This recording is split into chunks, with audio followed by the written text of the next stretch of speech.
నమస్కారం. ధర్మ సందేహాలు కార్యక్రమానికి స్వాగతం. అచ్చమైన తెలుగు పండుగ, సంస్కృతి సంప్రదాయాలు ప్రతిబింబించే పండుగ, సరదాలతో సాగే పండుగే సంక్రాంతి. సంక్రాంతి అంటే కొన్ని చోట్ల 3 రోజుల పండుగ అంటారు, మరికొన్ని చోట్ల 4 రోజుల పండుగ అని కూడా అంటూ ఉంటారు. ఏదేమైనా సంక్రాంతి అంటేనే ఓ విలక్షణమైన సంరంభం. సంక్రాంతి కంటే ముందు భోగి పండుగ మనల్ని పలకరిస్తూ ఉంటుంది. భోగి మంటల వెలుగులతో మన జీవితాల్లో కొత్త కాంతుల్ని నింపుతుంది. మరి భోగి పండుగకి సంబంధించి ప్రేక్షకులు ఎన్నో సందేహాలను కలిగి ఉన్నారు. వాటన్నిటినీ ఉత్తరాలు, ఈమెయిల్స్ ద్వారా మాకు రాసి పంపించారు. ఈనాటి కార్యక్రమంలో వాటిని నివృత్తి చేయడానికి మన ముందున్నారు ప్రణవ పీఠాధిపతి, త్రిభాష మహాసహస్రావధాని బ్రహ్మశ్రీ డాక్టర్ వర్తిపత్తి పద్మాకర్ గారు. వారిని అడిగి తెలుసుకుందాం. నమస్కారం అండి గురువుగారు. గురువుగారు, మొదటి ఉత్తరం చూద్దామండి. కౌసల్య గారు పంపించారు చిత్తూరు నుండి. భోగి అంటే అర్థం ఏంటి? ఈ పండుగ జరుపుకోవడంలో పరమార్థం ఏంటి అని అడుగుతున్నారు.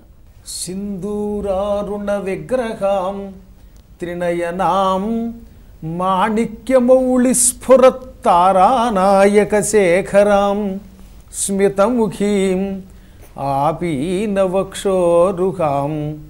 పాణిభ్యాం అళిపూర్ణ రత్నచషకం రక్తోత్పలం బిభ్రతీం సౌమ్యాం రత్నఘటస్థ రక్తచరణాం ధ్యాయేత్ పరాం అంబికాం అని అమ్మవారికి నమస్కారం చేసుకుని, భోగి అనేది 2 కారణాల చేత మనకి సంక్రాంతికి ముందు పండుగగా ఏర్పడింది.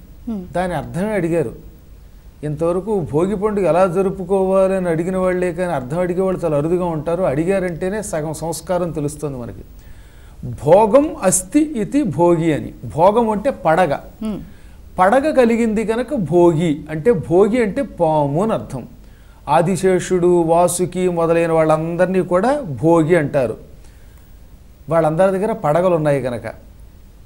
ఇది నిజానికి యోగాభ్యాసానికి సంబంధించిన పండుగ. ఆ తర్వాత లౌకికమైన పండుగ కూడా అయ్యింది. మన శరీరంలో ఒక పాము 3 చుట్టలు చుట్టుకుని పడగ కిందకి పెట్టి తోక పైకి పెడితే ఎలా ఉంటుందో అలా వెన్నుపూసని ఆనుకుని కుండలిని అని ఒక శక్తి ఉన్నది. సుషుమ్నా నాడి అంటాం వెన్నుపూస దగ్గర. ఆ నాడిని చుట్టుకుని ఆ పడగ ప్రాంతం కింద మనం కూర్చునే ఆసన స్థానం. తోక సరిగ్గా బిందువు అంటాం. ఈ లోపల నిరంతరం శ్వాస బుస్సు బుస్సుమంటూ ఒక శబ్దం చేస్తుంది. అది సోహం సోహం అంటుంది. అది హంస. ఈ అద్భుతమైన సాధన చేసేటటువంటి పాముని భోగి అంటాం. ఇది 3 రోజుల పండుగ. 3 చుట్టలు అని చెప్పాను కదా. మొదటి చుట్ట భోగి, 2 సంక్రాంతి, 3 కనుమ. అంటే నాయనా సాధక, నువ్వు పుట్టావు, పెరుగుతున్నావు, నశిస్తావు. సృష్టి స్థితి లయమని 3 ఉన్నది. సృష్టి భోగి, స్థితి సంక్రాంతి, లయం కనుమ అని చెప్పే ఒక గొప్ప తత్వ ఈ పండుగలో ఉంది.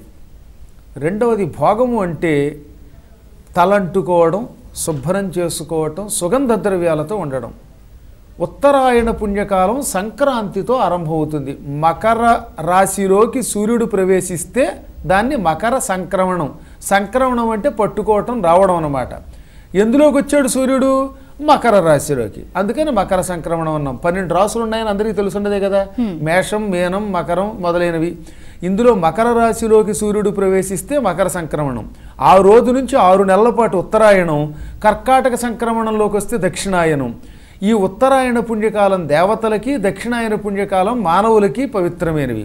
కాబట్టి దేవతల యొక్క కాలము ఆరంభమవుతున్న సమయములో దేవతల్ని పూజించాలంటే నువ్వెలా ఉండాలి? దానికి తగినంత శుచిని పొందాలి. ఆ శుచి కోసం భోగము అనే పేరుతో ఉన్న ఒక పండుగ ఏర్పడింది. అంటే ఏమిటి?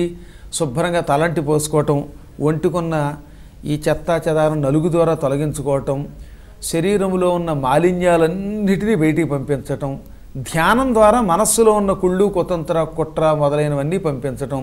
వీటిని పంపించి శరీరాన్ని ఉత్తరాయణ పుణ్యకాలములో దేవతలని సందర్శించడానికి వీలుగా పవిత్రంగా మార్చుకోవడమే భోగి అని అర్థం. కాబట్టి ఇంతకీ భోగి అంటే దేవతల సందర్శన కోసం శరీరమును సిద్ధముగా ఉంచుకొనుట అని ఒక అర్థం అన్నమాట. అసలు అర్థం ఇది. ఈ భోగినాడు ఏం చేయాలి ఏమిటని కూడా అడిగారు కదా. ఇదిగో పొద్దుటే సూర్యోదయానికి ముందు లేవాలి, తలంటి స్నానం చేయాలి, నలుగు పిండి పెట్టుకుని వంటుకున్న తుక్కంతా వదిలించుకోవాలి, కుంకుడుకాయల పులుసుతో మాత్రమే తలకి స్నానం ఈరోజు చేసి తీరాలి, వీలుంటే భోగి మంటలు లాంటివి వేసుకోవాలి, కొత్త బట్టలు పెట్టుకోవాలి, ఇంటికి వచ్చిన వారందరినీ గౌరవించాలి. ఇవి సాధారణ నియమాలు. గురుగారు మరో ఉత్తరం చూద్దామండి.